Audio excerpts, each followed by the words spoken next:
मैं कहीं. In the name of God, the most gracious, the most merciful, welcome to another session of Lessons from My Mother. We are on lesson 68, reaching the end very quickly. I imagine that by this summer, this series might be complete because hopefully next Sunday, I'll be interviewing one of my close friends here in Montreal, and I'll be lining up a few people one after the other whose mothers I would like to learn more about. So far, I've spoken to three of my friends, and I intend on speaking to around 10, 11 more and hear about their wonderful mothers and their stories. Um, but yes, we're reaching the end quite quickly, and hopefully after that, we'll spend some time in turning this into a book which I co-author with my mum. In fact, she's the author. I'm the supporting credits for the book. So I hope that becomes a reality because it's the least I could do for her. And I also want to. One of my next two TEDx talks, are going to be about exactly lessons from my mother, and I'm going to talk about the book, and I'm going to talk about all these 86 videos, and I'm going to discuss the summary of all those lessons, like three big vital lessons, and I'll discuss them. That is certainly going to be a TEDx talk that I do. Okay, today's lesson is about maturation and early maturation. Now, to explain this further, I must contextualize this. Think pre-internet. Think conservative Muslim country.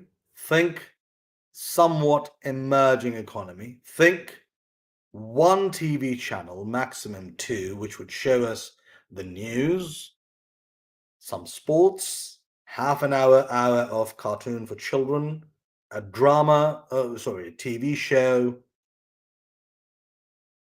and quite a few documentaries. That was that was my childhood when it comes to being exposed to media. The first 10 years, every other week, my father would rent a video cassette. For those of you who don't know, a video cassette, and we'd pop it into the VCR around dinner or after dinner, and we'd watch it if we had done all our homework and completed all our duties. Um, but the amount of media we are exposed to today, I can't even say that we were 1% of that. I would say a percent of a percent of a percent of a percent. I mean, it is insanely small. Imagine one channel versus cable TV, which has around 1,000 channels or more in England, Canada, America, and so forth. Then you have these streaming services, let's say Netflix, Amazon, Disney, Paramount, Apple, Peacock, BBC iPlayer, Lord knows what else. Star, what is it? I'm forgetting. You have all of that, and you have YouTube, and you have Daily Motion, and you have, what is that other one? So many streaming platforms, Rumble, then you have Twitter, then you have Instagram, then you have TikTok, then you have Snapchat. There is so, and I don't even know most of the apps. These are the ones that I know. Discord, Signal, Telegram, all of these services contain media. I would argue, and I'm sure people on the rational scientific side would support me, I would argue we are being overwhelmed with information. There's too much information, there's too many media sources. If you cap it merit based, that might be a solution to say only 100 channels are allowed on YouTube and only the best performing ones should be allowed. Okay, but that starts an insane level of competition between people. You could say something along the lines of only 100 channels will be made available to the public after you hit this threshold. All the others will not. But it's hard to regulate or define that. It's hard to ensure that people don't try to cut and remove the top channels, whether it's through cybersecurity or through media manipulation or whatever. So it's hard to regulate that market. But there is no denying that we are exposed and overexposed to an abundant amount of information. And I am the first to say that it is not in our benefit. When everyone is talking, that's noise. It's not freedom.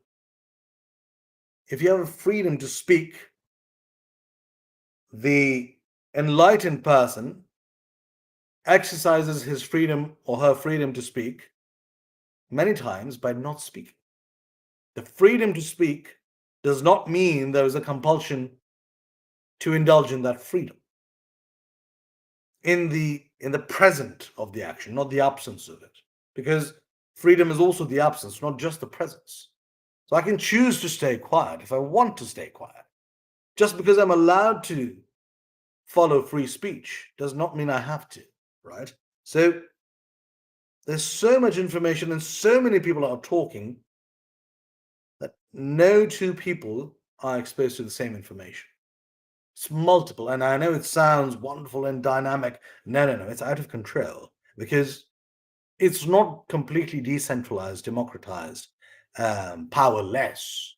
Power is still centralized. You can see it in the case of China and TikTok, and the current, let's say, what Joe Biden is trying to do, this ban or change of ownership to an American owner, what he's trying to push for, but there's no guarantee that that might happen.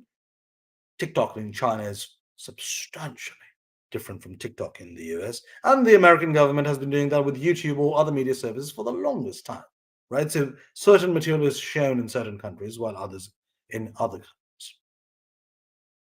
So if you speak to a 10-year-old today, as opposed to a 10-year-old 20, 30 years ago, there is a remarkable difference in mentality and depression and anxiety and antisocial behavior. And the 10-year-old today is getting the shorter end of the stick. They're not better off because they have so much information and so much access to things. We thought they might be better off, but you see, the problem with technological and scientific discovery and growth is that when we're making the thing, we're rarely thinking about, oh, what could be the negative impact. We're only focused on solving the problem. We're not focused on, oh, this would be the repercussion. It's the technological dialectic. It's the paradox of growth. When you're going through the growth, you don't think about the negative side effects. You have to go through the growth. So the iPhone is a fine machine. It solves 10,000 problems, but it also creates 5,000 problems. ChatGPT is a fantastic software. It makes so many things easier, but also causes problems in so many other things. For example, 10, 11 days ago, my students did an exam and it had to be paper-based. Undergraduate students at a leading business school in Canada had to do a paper-based exam where they had to write answers like we used to do 30 years ago. Why?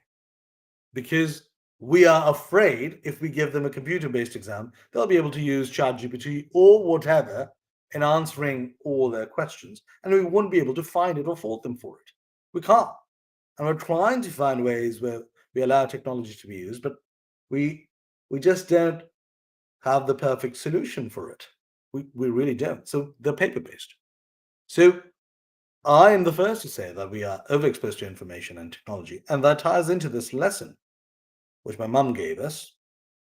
So that time period I was defining, where we had one TV channel and no smartphones and no social media, nothing. And we would play with our friends and brothers and go out in the street and play or in the grounds and everything, or spend most of our time studying or reading.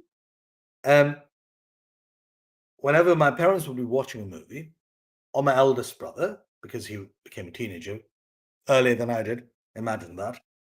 And I would try to sneak and try to watch. What are they watching? Ooh, what are they looking at? And my mum would catch me and she'd say, there's a right time for everything. If you expose yourself to such content, such ideas at a young age, you'll stay like a small person and you'll start getting facial hair. You'll get a beard, but you'll still be small. And what the elaboration of that is that you will not mature properly. You'll mature early. But to explain to a 9-year old, a 10-year old, early maturation, the best way to say it is you'll stay the same height you are now and you'll have a beard and you'll become an old man, but you'll stay the same height. And I would say, oh God. And I remember looking at a friend of mine, Aamir, in school, and he had some early facial hair, and I was like, and Umar was smaller than me. And I used to look at him and I was like, oh, is that what's going to happen to me if I watch this explicit content? It could just have been two people kissing. Now, I had to tell you, conservative Muslim country, 90s, um, not just me, most people in my school, and I grew up in the most developed progressive city in the country and one of the most progressive schools of the country. And everyone in that school was exposed to the same material media that I was. So we didn't normally watch people even kiss. Now, I can contextualize this by saying if you look at any Bollywood movies or Indian movies or Pakistani movies, you rarely see a couple um, making out, or public displays of affection are not very common in our culture. And I'm happy with that being that way. Obviously, through westernized influence, that has started changing because it's a westernized influence. We're a post colonial country after all. But at that time, we were forbidden from seeing that. And this guy, being rebellious, oh, I'm going to swim against the grain, always try to sneak out and say, ooh, what's going on? And my mum wasn't forgiving about it. My father would say, that's okay, he's a guy, he's a boy, he wants to see things. Okay, I mean, he would discipline me, but not as harshly as my mum would, because my mum would argue this exact point. Do not mature early. There's a right time for everything. And if you do, it's going to start impacting your mental health, your physiology, your skin, the way you think and feel about the world. And jump 4 or 5 years later, we had moved to England. Now remember sitting in my final exams for GCSEs or secondary school for North America, and I was sitting in my exams, and one of my friends turned up, and she had a gigantic belly. Kirsty or Vicky, one of them. And I looked over and I said, I think it was Vicky, and I said, gosh, Vicky's gained a lot of weight, hasn't she? And my friend Jenny Parkinson said, Ali, she's pregnant. I was like, she can't be pregnant. She's 16. This is um, the naivete, but also the level of innocence, which we've pretty much lost now. But that was the amount of innocence I had. I was like, how can she be pregnant? She's the same age as I am. How can, how, oh, she's pregnant. Oh, oh, wow. That was a realization. And I was doing, I think it was an English or math exam. And I was like, oh, okay. Oh, I'm old enough that a woman my age would be pregnant and I could impregnate someone. Wow, okay. Wow. It was such a realization. And I would be the first to tell you that Vicky's face had changed, her skin had changed. Even after the child was born, the way she moved, the way she talked, she's started developing new pains so early, as a mid teenager, 16 years old, not even 17, a 16-year-old teenager developing pains here and there, and emotional volatility. She was going through emotional turmoil due to multiple reasons. Hormones could be one of them, but other factors too, like societal ones too. And her relationship was affected with her then partner, who ended up not being her partner after the end of school. We just finished. And I remember when I would ponder over this lesson that my mum had given me, I would look at her and I'd say, she looks so much older than I do now. And I'd look at other people, because in England, when we moved to England, we still didn't have smartphones because it was the early 2000s, but we had a lot of TV channels. In Pakistan, we survived on one channel for the longest time, then two, and then we had cable, so we had around 20. We moved to England, we started with 999 channels. Some you had to subscribe to, others you had available. And you had all these pay per view movies, and you had a movie channel, you had multiple movie channels, sports channels, everything. And my British um, friends, colleagues, counterparts had been exposed to that amount of information from from from the youngest age. This is full disclosure. I can show you how naive I was. I remember sitting in sex ed class once, because in Pakistan we didn't have sex ed. I don't even know if we still do. And we were having sex ed, and it was boys and girls, and what they would do is they'd pass around a rubber. What word shall I use? Can I use rubber appendage, rubber male appendage? I don't know what word can get banned, so I don't want to use that. A rubber male appendage, and we were taught how to put a condom on that and how to be safe. And I was 15 or something, and I remember watching. They showed us cartoons of this is the right way to do this. This is the right way to do that. And I was like, why are they teaching us this? This is it's very private, and I feel very uncomfortable.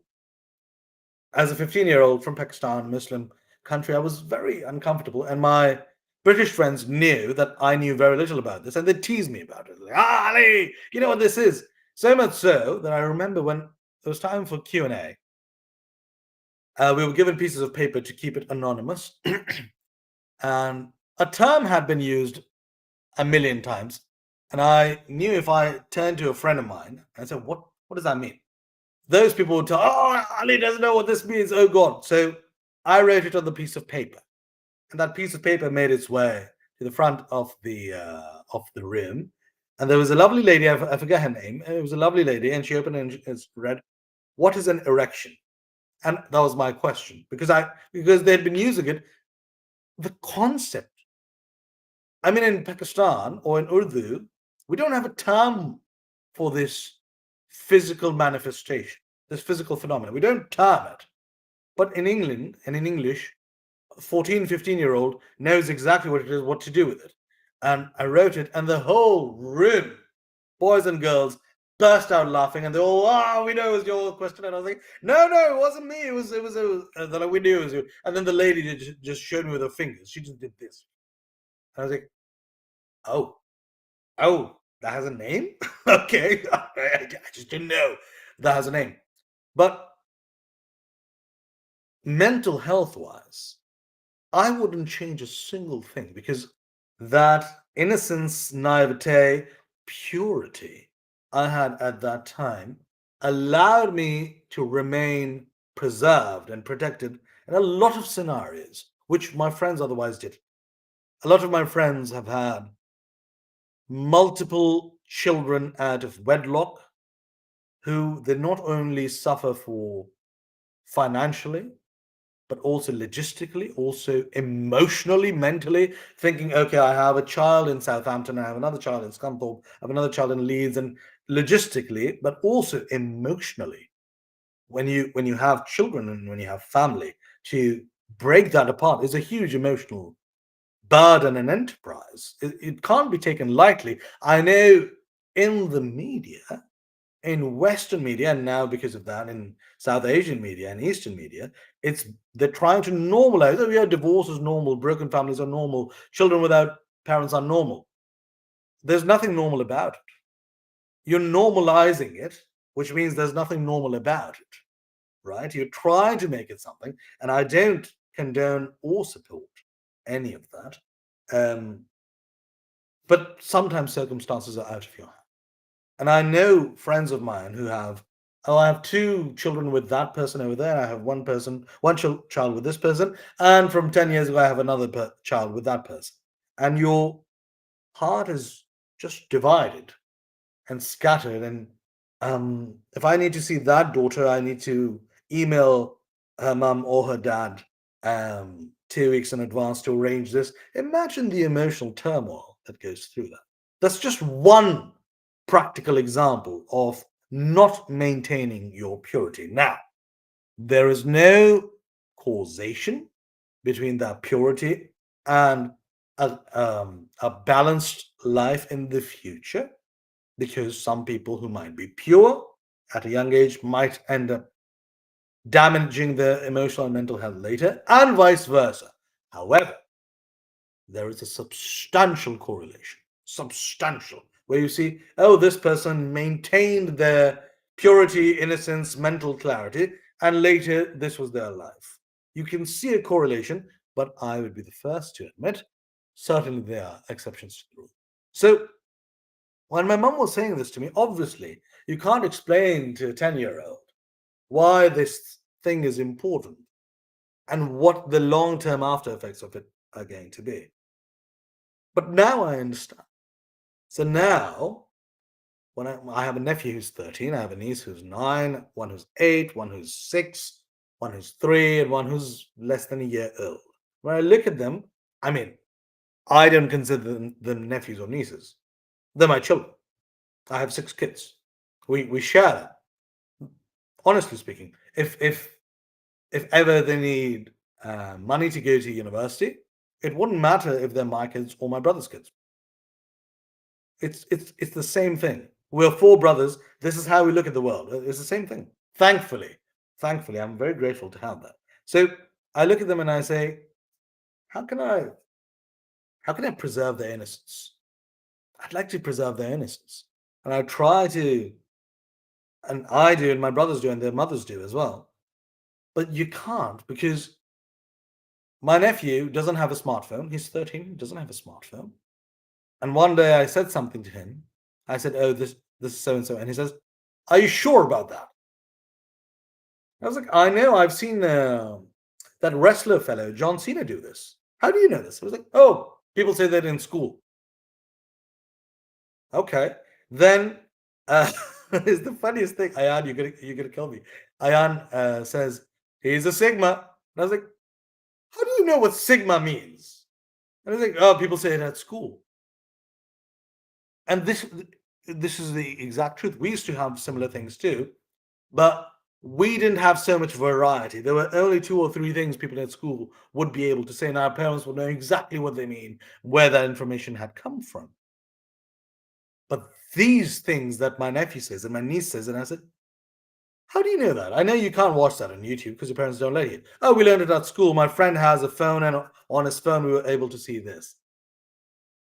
It's hard to preserve that innocence, and it leads to substantially early maturation. And that has long term emotional, mental, spiritual impacts, which we can't really undo. So I think this whole lesson was about preserving that which needs to be preserved so that it unfolds itself in due course. It's very rarely beneficial to rush things. And I'm in Aries. I'm in Aries with Jupiter in Aries and North Node in Aries. And I have Moon in Capricorn Aquarius and Sun in Capricorn. If impatience were a person, I would happily embody it because I'd be too impatient to wait for somebody else to do it. And if I'm saying that things shouldn't be rushed, then maybe there is some reason to that. Things happen, most things happen at the right time. which is what last week's lesson was about. Marry when ready, because you'll get married when it's the right time for you, for the other person, for so many other people, right? So similarly, a lot of things are supposed to happen at a particular point of time, and it's best to trust that wisdom rather than trying to impose your own. But I'm going to stop here. This has been another wonderful lesson from my lovely mother. Do not mature early. I will again see you on Sunday next week. Take